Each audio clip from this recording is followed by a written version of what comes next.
06:41 a.m. November 12, 1942, 14 nautical miles northwest of Savo Island. The sun had not yet cleared the overcast horizon, and the sea carried the color of dull pewter, broken only by short, irregular swells rising from the southeast. Wind at 15 knots pressed against the starboard bow of the Fletcher-class destroyer USS Lardner, giving the ship a gentle but persistent roll as she made 18 knots on a northerly course. Visibility was 3 miles at best. A thin mist clung to the surface, drifting in low sheets that erased the boundary between water and sky. The scent of salt and lingering engine exhaust hung in the air. At 06:42 a.m., the sonar operator stiffened in his seat. A single hard return appeared on the screen, cutting across the ambient noise. He adjusted the gain, listened again, and keyed the intercom. Bridge, sonar, high-speed contact, bearing 043, range 1,900 yards and closing. The officer of the deck turned. Classification? The reply came back immediately. Type 93, long lance, definitely a torpedo. On the bridge, the air seemed to compress. The captain stepped to the chart table, eyes narrowing as the plotter traced the torpedo's path on the grease pencil board. The mathematics were unforgiving. The Type 93, the most feared torpedo in the Imperial Japanese Navy, traveled at roughly 52 knots. At 1,900 yards, the time to impact was approximately 132 seconds. Even if Lardner went to flank speed and executed a hard turn, her turning radius at that velocity exceeded the torpedo's intercept arc. The ship could not pivot inside the weapon's path. The geometry had already chosen the point of death. The captain did not waste time. All engines ahead, flank. The engine telegraph clanged. Left full rudder, give me everything she's got. The helmsman spun the wheel, feeling the vibration increase beneath his boots. Aye, left full rudder, coming to 020 degrees. He added, almost under his breath. She won't make the turn in time. Below and forward, on the starboard side of the main deck, Boatswain's mate second class Samuel Harrelson heard the general alarm erupt in short staccato bursts. The horn's metallic wail cut through the wind and the thrum of the turbines. Harrelson did not look toward the bridge. He had been in the Navy long enough to know that an alarm at dawn, accompanied by a sharp change in engine pitch, meant only one thing. Someone had fired at them. He stepped toward the rail and spotted it instantly. A long, white streak running low across the waves, angled directly toward Lardner. Even through the haze, he could see the characteristic wake, narrow at the origin, widening just slightly as the torpedo cut through the water. There was no mistaking the trajectory. The weapon was aimed at the destroyer's midsection, the place where a detonation would snap the keel like a twig. Harrelson did not speak. He did not curse. He simply watched the wake and listened to the ship beneath him. He felt the bow dig a little deeper into the next swell as the engine surged toward flank speed. He felt the deck tilt as the rudder bit into the water, trying to drag the ship into a turn she was not designed to make at that speed. The entire hull shuddered as the Lardner heeled over, but the torpedo wake did not shift. It continued its straight, murderous line toward the predicted intercept point. On the bridge, the fire control officer updated the estimate. Impact in 100 seconds. The captain clenched his jaw. Increase to flank 3. Keep her turning. She's already at maximum safe load, engineering reported. Safe load doesn't matter if we're dead, the captain replied. Harrelson remained still, gripping the cold rail as the sea spray hit his face. To him, this was not an abstract collision of vectors. He could feel the timing through the deck plates. He could almost sense the torpedo's rhythm in the vibrations of the hull. He tracked the weapon with the same instinct he used when towing minesweep cables years earlier. when learning how water, speed, and rope created their own kind of language. The torpedo closed to 1,500 yards. Time to impact, 90 seconds. Harrelson exhaled once through his nose. The turn would fail. Anyone with eyes could see it. The Lardner's stern was beginning to swing wide, but the torpedo merely adjusted its angle by a fractional shift, just enough to stay aligned with the intercept point. The weapon needed no corrections now. It had its victim locked. On the bridge, the navigator updated the math again. Impact in 70 seconds. "Keep her coming around," the captain barked. The helmsman did not answer. His knuckles were white on the wheel. Harrelson took one step back from the rail. The ropes in the starboard cable locker were 20 feet behind him.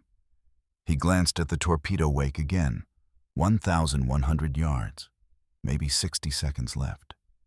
The long lance carried a warhead large enough to blow the destroyer in half. No bulkhead would save them. No damage control team could reach the site fast enough. If the keel broke, the ship would sink in minutes. Below decks, men braced against bunks and bulkheads. On the middeck, gunners scanned for aircraft out of pure reflex, though they knew the threat was below the waves. In the mess, a metal tray slid from a table and clattered onto the floor as the ship rolled harder into the turn. The torpedo's wake grew sharper, clearer. Time to impact. 50 seconds. Harrelson touched the wet deck with his fingertips, felt the vibration, felt the inevitable. The captain gave one more order, quieter than the others. "Hold on, boys." And the question hung over the ship like a blade. What can one deck sailor do in under 2 minutes when steel, speed, and math all say the ship will die? The sonar room updated the plot again at 06:43 a.m. The torpedo was now inside 1,000 yards, closing the distance with mechanical certainty. The operator could hear it clearly through the hydrophones. A steady, rising whine, unmistakable to anyone who had listened to recordings of Japanese Type 93 propulsion systems. It was a sound that meant death was near, and it was coming fast. Type 93, the Long Lance, was the most feared torpedo of the Pacific War. Powered by compressed oxygen, it left almost no bubble trail and carried a warhead large enough to shatter a cruiser. At short range, destroyers stood no chance. Its speed, roughly 52 knots, gave ships only seconds to react. And on this November morning, the mathematics defining survival had already broken. The officer of the deck looked again at the quick calculations drawn on the transparent plotting board. The numbers were cruel. Even if the Lardner managed to reach 29 knots, her absolute maximum, she would still be turning inside a radius too wide to escape the intercept point. The torpedo would cut across the inner curve and strike the destroyer amidships, exactly where fuel bunkers and machinery spaces sat. A textbook kill. On the bridge, a junior officer whispered, "We cannot get out of its arc." The captain heard him, but did not respond. He already knew. Below, the hull vibrated harder as the engines fought the water. The deck shuddered under the strain. The bow threw up spray in thick white sheets as the ship tried to pivot left, but the sea resisted. No amount of wheel or throttle could cheat hydrodynamics. Destroyers were agile, yes, but not agile enough to outrun geometry. 90 seconds had already fallen away. On the forward deck, Samuel Harrelson moved with deliberate calm, the same way he always did when others panicked. He did not run. He did not freeze.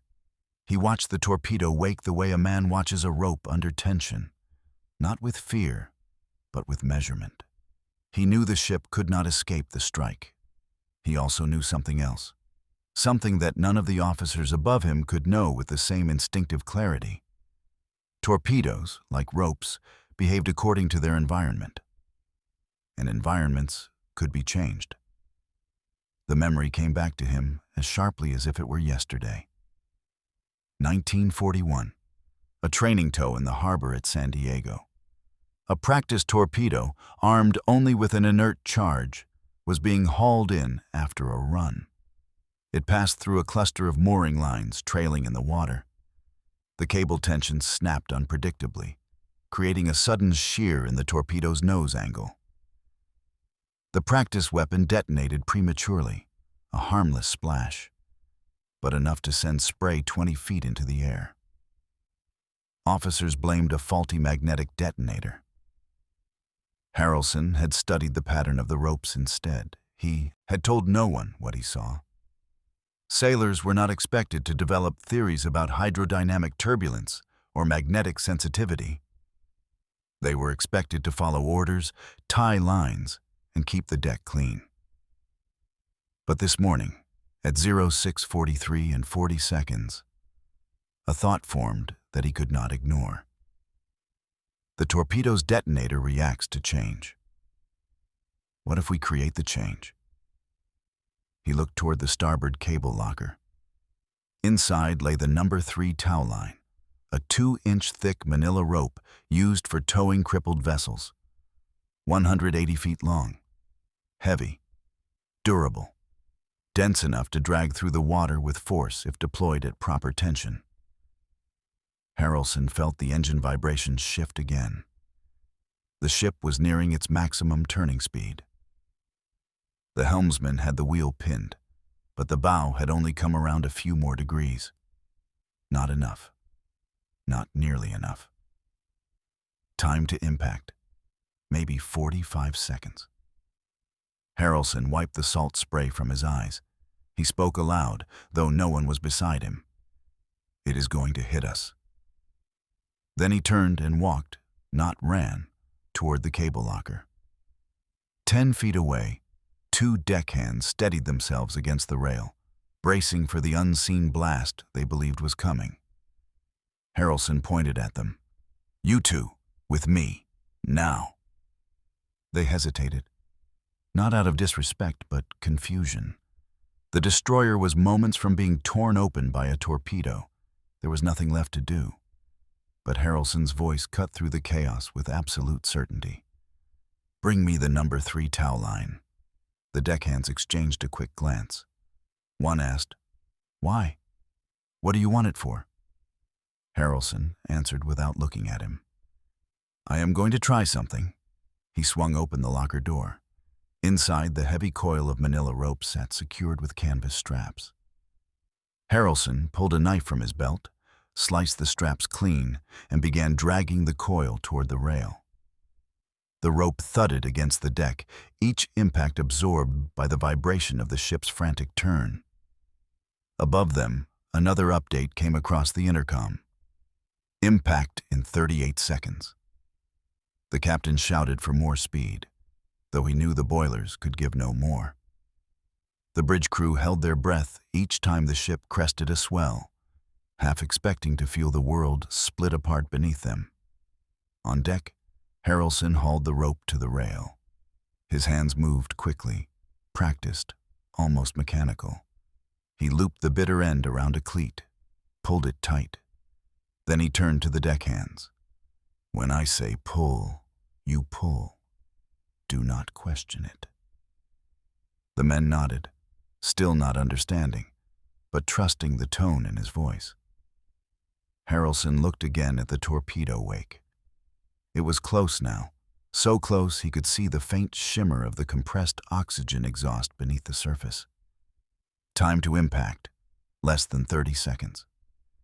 He gripped the heavy rope with both hands, and for the first time since the alarm had sounded, he allowed himself one quiet, steady breath. What can one sailor do when the ocean, the steel, and the mathematics all predict the same ending? He tightened his grip. Then he answered his own question. Change the environment. Samuel Harrelson had never been the kind of sailor who drew attention. He did not speak loudly on deck. He did not brag in the mess. He did not tell stories about liberty ports or fights in bars. He worked. He listened. and he watched the way materials behaved. Rope under stress, chain under load, cable under current. To him, the ocean had rules, and those rules could be learned the same way a man learned the movement of line through his hands. He joined the Navy in 1935 at 18 years old, not out of patriotism and not because he grew up near the sea. He enlisted because the Navy needed deckhands and he needed work. The older bosuns taught him knots first. Bowlines, clove hitches, figure eights, bends, and splices. He learned them silently, repeating each one until his hands could tie them in darkness by feel alone. But it was the tension work that shaped him. Towing, mooring, sweeping cables, handling heavy line under unpredictable force. Most sailors feared rope under strain. Harrelson studied it. He learned how it shifted when wet, how its weight changed in salt water, how drag increased when coils trailed behind a moving ship. On minesweepers, he learned even more. The sweep cables behaved like living things. They twisted, dragged, and snapped with violent unpredictability. But if a sailor understood the geometry of the curves and the pressure of the sea, he could predict how the cables would move. By 1941, Harrelson's instinct for line tension had become reputation. When something jammed, snapped, or jammed again, officers often called him before the machinist's mate. Harrelson, look at this cable. Harrelson, check this tow line. And he always did, quietly, efficiently, without comment. He never imagined that habit would one day be the only thing standing between life and death for nearly 300 men. Back on the Lardner that morning, the destroyer's hull vibrated with deeper resonance. The engines were reaching their limits. The ship was turning hard, but not fast enough. Everyone aboard could feel it. The torpedo wake was brighter now, cutting clean through the dim surface light. It was angled toward the destroyer's center like a blade guided by mathematics. Harrelson didn't need a plot board to understand that. It was the same logic that governed a line under stress. Once tension is set, only a change in environment can redirect it. And that was why he had moved to the cable locker before anyone else even thought to look. He reached the cleat where the number 3 tow line was secured. The rope was thick, stiff with salt, heavy with years of service. It had been designed to pull disabled vessels weighing thousands of tons. Now, it would be dragged behind a destroyer, moving at near flank. Speed. Harrelson had learned long ago how a line behaved when a ship moved through water. A trailing rope created turbulence. Turbulence created pockets of pressure and pockets of collapse. In training, he had once watched a trailing rope yank a small boat a full foot sideways when a coil snagged a submerged beam. A torpedo traveling at high speed through a sudden pocket of collapsing turbulence. That was something no manual accounted for. Above him, another update rang through the intercom. Impact in 22 seconds. Men braced against anything bolted down. A few closed their eyes. A few whispered short prayers. Others remained silent, listening to the sounds they expected to hear last. The rising tone of the torpedo's propulsion, the moan of the ship twisting, the roar of water and flame. Harrelson was still tying knots. Not decorative knots, not functional knots, just enough binding to secure the staggered lengths of rope he had chosen. 3 pieces, connected in uneven intervals, designed to twist unpredictably when tension shifted. He tied them with the same calm precision he used every day, hands moving independently of thought, working at a pace that seemed impossible given the urgency. The first deckhand finally found his voice. "What is this supposed to do?" Harrelson did not look up. "Change the water." He dragged the rope toward the rail. Each foot of line thudded against the deck like a heartbeat. The destroyer rolled again, harder this time. Spray washed across the bow. The torpedo wake was now close enough that Harrelson could track its motion against the passing waves. Time to impact. 18 seconds. He fed the line over the rail. The ship's speed grabbed it instantly, dragging it aft. The weight of the wet rope created a curve, then a deeper arc, forming the submerged tail he expected. The staggered knots made the shape uneven. Then the rope tightened, one long, vibrating pulse that traveled up the line through the cleat and into the deck.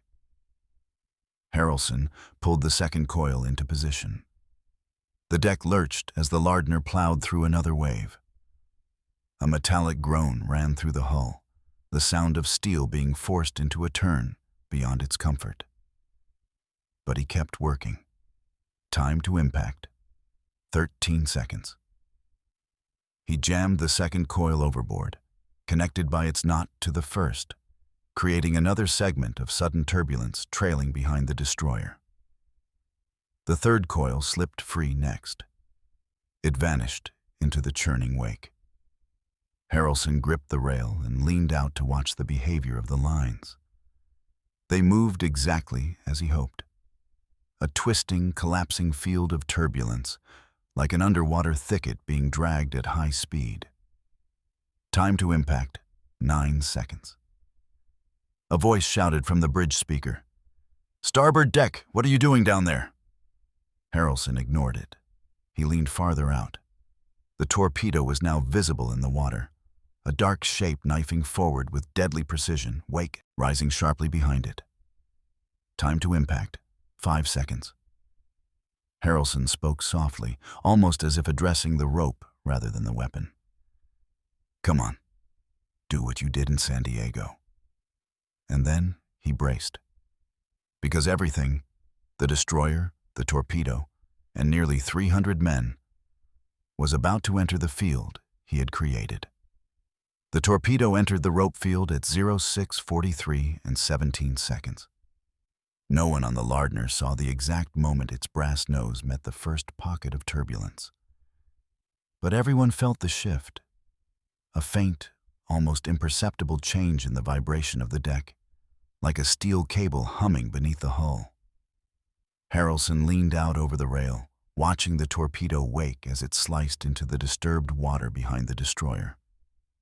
The ropes, dragged at high speed, twisted unpredictably, each coil rising and collapsing in irregular pulses. That irregularity was the entire point. Predictable turbulence created patterns. Patterns created stability. But what Harrelson had made was chaos. For 0.4 seconds, the torpedo held its course with perfect mechanical loyalty. Its gyros compensated for the disrupted flow. Its propulsion hammered forward with steady, brutal force. The warhead carried enough explosive material to split the destroyer in two. And nothing in the weapon's design considered the possibility of a trailing rope field. Then the first line snapped sideways under shifting tension. A knot in the second coil tightened unexpectedly, pulling half of the rope loop inward with a violent jerk. That collapsing loop struck the torpedo's wake at an angle the weapon was never designed to encounter. The water pressure changed. The torpedo's nose dipped slightly, not violently, not dramatically, only by a degree or two. But 1 or 2 degrees at 52 knots was enough. On the hydrophones, the sonar operator heard it instantly. A momentary stutter in the weapon's acoustic signature. He sat upright, startled. No Japanese torpedo stuttered. None. On deck, Harrelson watched the torpedo's wake widen. The angle shifted by just a fraction. But a fraction was all he needed. The weapon hit the densest pocket of turbulence next. The staggered ropes tugged water in 3 different directions. The pressure collapsed sharply, then expanded in the opposite direction. To any human observer, it was invisible. To the torpedo's magnetic and acoustic sensors, it was instability. The warhead interpreted instability as proximity. A sailor standing 2 feet from Harrelson shouted, "It turned! It—" He never finished the sentence. At 06:43 and 18 seconds, the Type 93 detonated. The explosion rose from the sea in a column of white fire and black spray. The blast did not strike the ship directly. Instead, it erupted 38 yards off the Lardner's stern, throwing a geyser higher than the mast. The shockwave hit the destroyer a heartbeat later, a heavy, concussive punch that rattled teeth and slammed men against bulkheads. The ship shook from bow to stern, shuddering as if some giant hand had seized its hull. On the bridge, the captain clung to the rail. His ears rang. His vision blurred for a second. "Damage report," he shouted, but the words sounded distant even to him. Below, in the engineering spaces, gauges flickered from the vibration, but the boilers held. No bulkheads ruptured, no compartments flooded. The ship was intact. The sonar man stared at his screen, unable to process what he had just witnessed. "Contact lost," he said quietly. "Torpedo detonated short." Above him, a junior officer blinked hard, as if expecting the display to contradict itself. "How short?" "Looks like 30 or 40 yards astern." "That's impossible." On deck, Harrelson steadied himself on the rail as the last of the spray rained down. His uniform was soaked. His hands stung from rope burn. His heart hammered, but his breathing stayed even. He did not celebrate. He did not raise his fists or shout. He simply watched the blast plume collapse back into the sea, the water boiling for several long seconds before settling into dark ripples. Behind him, one of the deckhands whispered, We should be dead." Harrelson did not answer. He was studying the rope. What remained of it floated in tangled pieces astern. Some lengths had been shredded entirely, torn apart by the torpedo's shockwave. Other segments bobbed on the surface like severed limbs. The captain arrived on the forward deck less than a minute later, boots striking the metal with sharp, clipped steps. He scanned the damage, none visible, then turned to Harrelson. "You," he said. Not a question, just a directive. "What exactly did you do?" Harrelson met his eyes with the straightforward calm of a man who rarely explained himself. "Change the water, sir." The captain stared at him for several seconds. "You did that with rope?" Harrelson nodded once. The captain looked aft, toward the drifting fragments of line. Then he looked at the plume still receding into the mist. "Get those pieces recovered," he said quietly. "Every foot of it." Then, more sharply, "No one touches anything until I speak to the executive officer." Word spread through the ship faster than the shockwave had. Men crawled out from behind gun mounts and stepped from hatches, staring at the calm sea where they expected a smoking crater in the hull. They studied Harrelson without speaking, not with awe, but with the cautious curiosity sailors reserve for things they cannot yet classify. On the bridge, the captain entered the event into the log. 06:43 hours. Enemy torpedo detonated short due to unexplained hydrodynamic disturbance. He paused before writing the next sentence. Then he added, "Possible cause, line turbulence created by deck crew." Possible cause, that was the most he could put in writing. The Navy did not have a doctrine for this. Destroyers did not defend themselves with rope.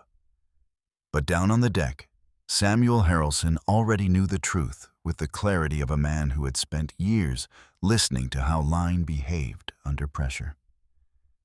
He had changed the environment, and the environment had changed the outcome. The explosion should have ended the moment. But on a warship, no moment ends cleanly. The Lardner's crew had barely steadied themselves when the next report came through the bridge squawk box. "Sonar regaining contacts. Multiple screws to the west. Possible follow-up salvo." The captain froze for half a second. One torpedo was survivable. A spread was not. Classification? Unclear, the sonar operator replied. Noise consistent with launch tubes cycling. A beat. Sir, we may have more incoming. The captain's jaw tightened. All engines ahead flank. Bring us to course 280. Guns stand by for air threat. The water behind them still boiled from the first explosion. But the destroyer surged forward, turbines screaming, wake stretching into a white arrowhead. The captain gripped the chart table, mind racing through intercept geometries. A follow-up attack made sense. Japanese destroyers rarely fired a single Type 93. Standard doctrine was a wide fan, 3 or 4 weapons spaced to catch evasive turns. If another torpedo was already in the water, the Lardner remained a target. Harrelson heard the announcement as he coiled the salvaged rope fragments on deck. His hands were still trembling, though not from fear, from the echo of what had just happened. A torpedo had detonated short. Because of rope. Because he had asked 2 deckhands to help him break every rule in the wartime seamanship manual. One of the younger men approached him quietly. "Boats," he said, voice low. "If there's another one, can you do it again?" Harrelson didn't answer immediately. He looked at the remaining line. Shorter pieces now, frayed ends, waterlogged coils. There was not enough for the same drag field, not enough length to create turbulence at range. But the question wasn't, can he repeat it? It was, can he buy time? "Get me the wire sweeper cable," Harrelson said finally. The deckhand's eyes went wide. "The steel one?" "Move," Harrelson replied. Steel behaved differently than Manila. Heavier, less drag, less flexibility. But under tension, steel cable vibrated, sometimes violently. Harrelson had watched it happen during mine-sweeping drills near Manila Bay 2 years earlier. A cable under load sang through the water, oscillating with a frequency that carried farther than rope disturbances. He needed distance, even a few yards. On the bridge, the sonar picture sharpened. New wake detected, bearing starboard aft, fast mover, range 1,600 yards. The captain closed his eyes for a breath. "Time to impact? 120 seconds, sir." Almost the same number as before. But this time the geometry was worse. The ship was already mid-turn from the last evasive order. The intercept point shifted unpredictably as the Lardner fought to level out. "Helm, bring us around. Hard port." The helmsman swallowed. "Sir, at this angle." "Do it." The Lardner heeled hard, deck tilting, water washing across the scuppers. Men grabbed rails to steady themselves.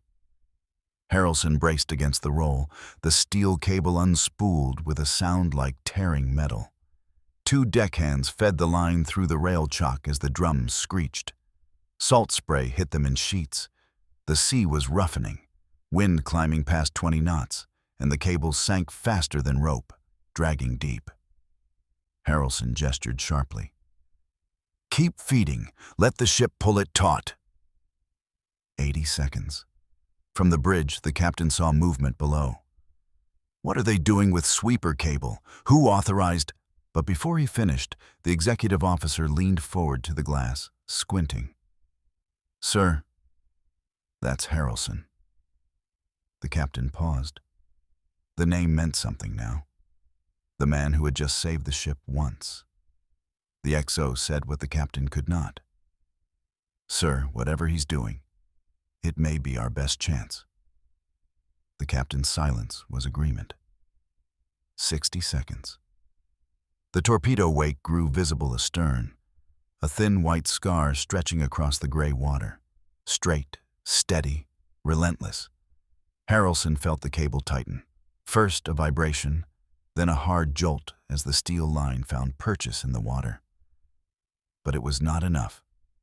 He needed oscillation. He needed the cable to sing. "Give me slack on the secondary drum," he shouted. The deckhands hesitated. "Now!" They obeyed. With slack introduced, the ship's speed pulled the cable in irregular pulses. It snapped, then bowed, then snapped again, each movement creating a ripple of pressure that pushed outward like underwater shock waves. Harrelson leaned over the rail. "More slack." 40 seconds. The torpedo entered the oscillation field. Sonar registered the pressure spikes instantly. "Captain, weapon is wobbling. Slight directional drift, maybe 1 or 2 degrees. 1 or 2 degrees was everything. But this torpedo was faster than the last, and closer. It corrected quickly, slicing through the disrupted water and re-establishing intercept. 20 seconds. Harrelson saw it, the silver flash beneath the surface, and he knew. The cable field was not enough. Not this time. Not with steel.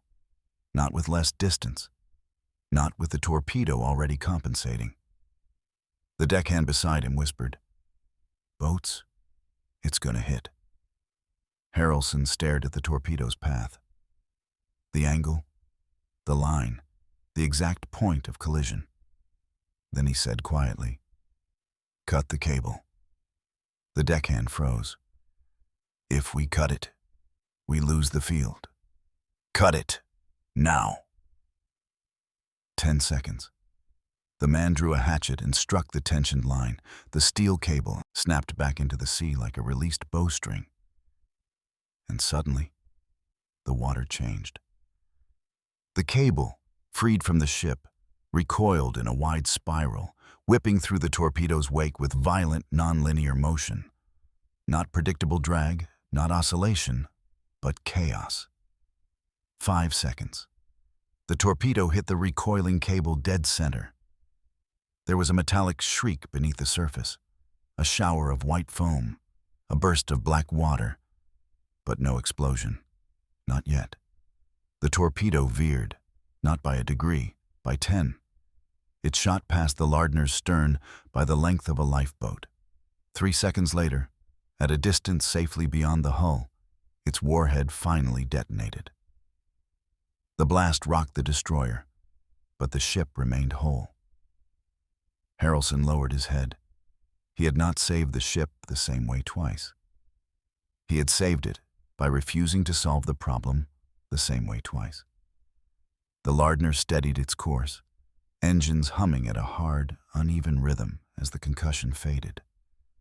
Damage control teams swept the decks, checking for cracks, sprung plates, or sheared fittings. Nothing. The hull was intact. 2 torpedoes had missed. Not by luck, not by weather, not by enemy error, by actions taken on the forward deck by a boatswain's mate whose name most officers barely knew at sunrise. But on a warship, survival was only the start of the next problem. By 0731, the Lardner's captain had requested a full report of the events on the bow. The messenger found Harrelson coiling the severed end of the steel sweeper cable. His hands were raw, skin peeled from friction burns, but he kept working. Rope did not coil itself. Steel did not stow neatly. Procedures remained even after you had defied half the manual. "Boats," the messenger said. "Captain wants you in the wardroom, now." Harrelson wiped brine from his face and nodded once. He followed the messenger below decks, every step echoing faintly with the residual tremor of the earlier blasts. Inside the wardroom, the captain, the executive officer, the gunnery officer, and the sonar chief were gathered around the long table. Charts lay open. 2 grease pencils marked the torpedo tracks, the Lardner's turn arcs, and the points of detonation. The map looked like a geometry lesson written by someone trying to outrun death. The captain motioned for Harrelson to sit. "Boatswain's mate, second class Harrelson," he began, voice calm but clipped. We need an account of your actions between 0641 and 0643. Harrelson placed his hands on the table, palms flat. Yes, sir. Start with the rope, the XO said. Harrelson explained it in the same tone he used when teaching new deckhands how to splice line. Simple, direct, factual. He described the torpedo's wake, the manila line, the drag effect, the tension cascade. No embellishment. Just the mechanics. The officers listened in a silence that was not disbelief, but calculation. Men accustomed to solving problems with bearings and angles now found themselves considering turbulence fields created by improvised knots. The gunnery officer leaned forward. You're saying the torpedo's detonator reacted to pressure disruption caused by the rope? That's your assessment? Yes, sir, Harrelson said. Pressure and magnetic shift. Enough irregularity to trigger a premature det. The sonar chief exhaled through his nose. I saw the spike. Thought it was engine cavitation. But it lines up. The captain tapped a knuckle once on the table. And the second one? Harrelson hesitated. The cable field wasn't holding. Not enough distance, not enough amplitude. So you cut it loose, the XO said. Yes, sir. There was a pause, not hostile, analytical. The captain studied the chart again. Your action changed the torpedo's course by at least 10 degrees. That is not a small correction. No, sir. Another silence. Longer. Then the captain said something no one expected. Boats, did you know the cable would recoil like that? Harrelson looked him in the eye. No, sir. The answer was neither apology nor confession. It was truth. The captain recognized it instantly. Very well, he said. Continue. Harrelson outlined everything he had done. The cable slack, the oscillation attempt, the forced nonlinear recoil. He described it without drama, because drama did not matter. Only procedure did. Only results did. When he finished, the XO folded his arms. Sir, he said to the captain, we need to file an after-action report with Task Force Command. This is unusual. Unusual was an understatement. Destroyers were not saved by rope tricks. Torpedoes did not miss because a deck sailor told them to. The Navy did not write doctrine based on improvisation. The captain looked at Harrelson again. Boats, do you understand what this means? Yes, sir. Then say it. Harrelson spoke quietly. It means command needs to decide if what happened today was luck, accident, or something repeatable. The XO nodded slowly. And if command decides it was accident, you may be reprimanded. Maybe demoted. Maybe more. Harrelson accepted that without reaction. Understood, sir. The captain closed the chart. But if it was not accident, if it was repeatable, then it cannot stay on this ship alone. His eyes hardened. Because every destroyer in the Pacific is facing long lance attacks. The gunnery officer cleared his throat. Sir, permission to speak freely? Granted. Task Force Command will not like this. Changing doctrine based on deck-level improvisation? They'll scrutinize every detail. They'll question discipline. They'll question command oversight. The XO added quietly, they may even assume the crew is covering for a procedural error. Harrelson listened without moving. Everything they said was correct. The Navy did not reward deviation. The Navy rewarded adherence, even when adherence meant sinking. The captain stood. This is what we will do. Sonar chief will attach technical corroboration. Gunnery officer will provide blast distance estimates. XO and I will write the formal account. He looked directly at Harrelson. You will write a supplemental statement describing only the mechanics. No speculation, no predictions, no claims of tactical innovation. Yes, sir. And Harrelson? Yes, Captain. Do not underestimate the attention this will bring. You may not enjoy it. Harrelson allowed himself the smallest exhale. I don't need to enjoy it, sir. I just need it to be true. The captain nodded once, approval without praise. The meeting ended. Outside the wardroom, sailors paused as Harrelson passed.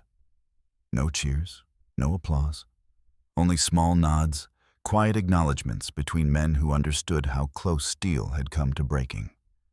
The Lardner kept steaming westward, and somewhere in the Pacific darkness, Japanese destroyers prepared their next torpedo spread, unaware that one American ship had survived twice. Not by doctrine, but by the hands of a boatswain who refused to let a straight line remain straight. The Lardner reached Tulagi Harbor just after midday on November 13, 1942. Its hull bore no scars, no soot, no buckling. Yet every ship anchored nearby seemed to stare at it, as though trying to understand how a destroyer could pass through Long Lance waters without losing steel or men. By 1400 hours, the captain's after-action report was en route to Task Force Command aboard the New Orleans.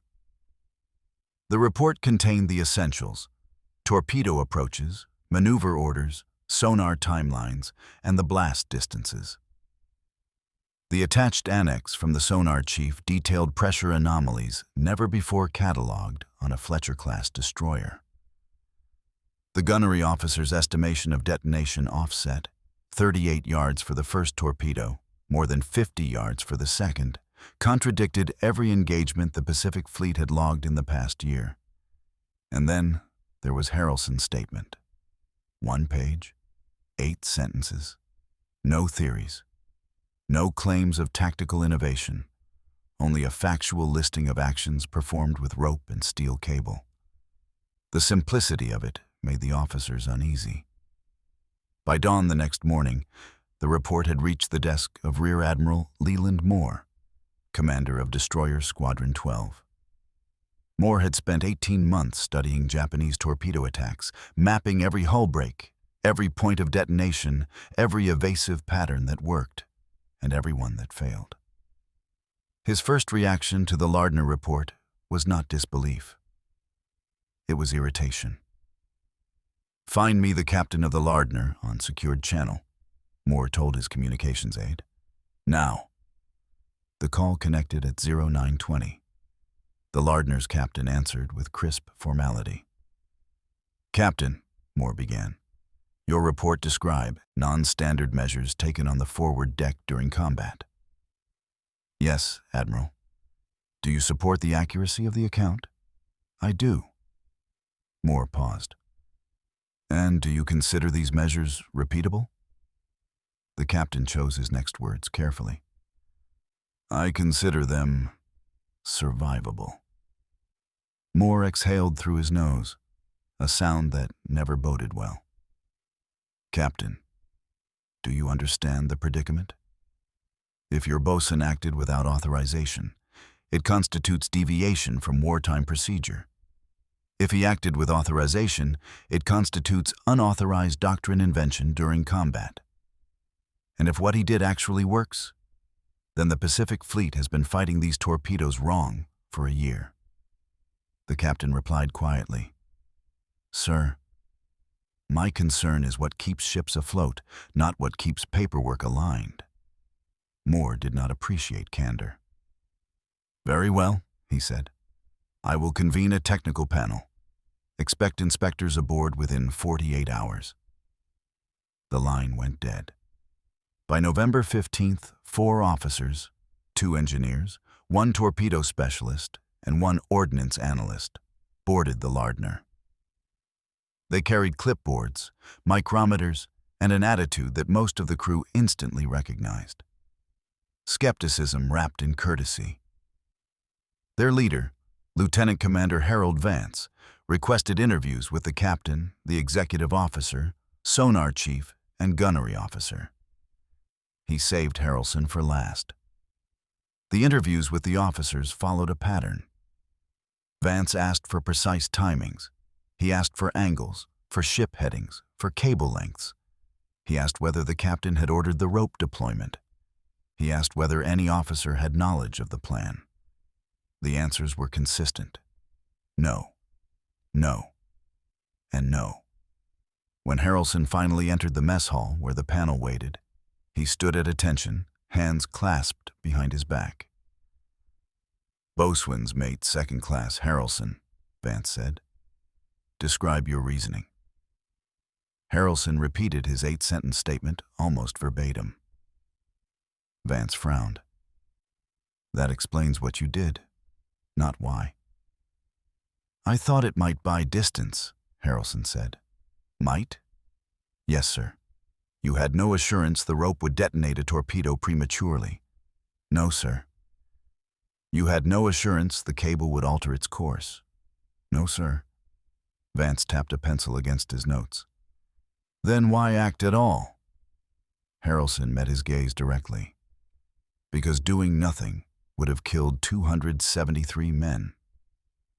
The room went still. Vance cleared his throat. "Boats, do you consider your method replicable?" "No, sir," Harrelson said. Then, after a beat, "Not in the same form, not with the same materials. Conditions matter." That answer bothered Vance more than outright confidence would have. It implied awareness. It implied thought. It implied the beginnings of a principle. And principles had a way of becoming doctrine if left unchecked. "Very well," Vance said. "You are dismissed." Harrelson stepped out. The door shut behind him. Inside, the panel conferred in low voices. The ordnance analyst spoke first. "The turbulence explanation is plausible. Magnetic detonators are sensitive. A dynamic pressure field could trigger a misfire." The torpedo specialist countered. "But premature detonation at that range is uncommon. And the second torpedo corrected faster than expected. That suggests guidance robustness." The engineer said, "The steel recoil is more interesting. Non-linear recoil patterns can create unpredictable hydrodynamic pockets. If the torpedo struck the cable, the torpedo specialist cut in. But that is not a tactic. That is chance." The engineer disagreed. "Chance informed by action." Vance raised a hand, ending the argument. "Gentlemen, the question is not whether Harrelson is clever. The question is whether Pacific Fleet Command will accept a deckhand altering torpedo mathematics with rope." Silence. Finally, Vance said, "We will report both torpedo misses as survivability anomalies pending further study. No recommendations for doctrinal adoption." The others nodded. The conclusion was predictable. The Navy was not ready to rewrite torpedo defense around a bosun's improvisation. But the report had to pass through more desks, through more officers, through commands already losing ships to long-lance spreads night after night. And men desperate for answers were learning to look in unusual places. Somewhere among those desks, someone would notice 2 torpedoes. 2 detonations off hull, 0 fatalities. And a single line in the Lardner report, action initiated by 1 bosun's mate. The debate had only begun.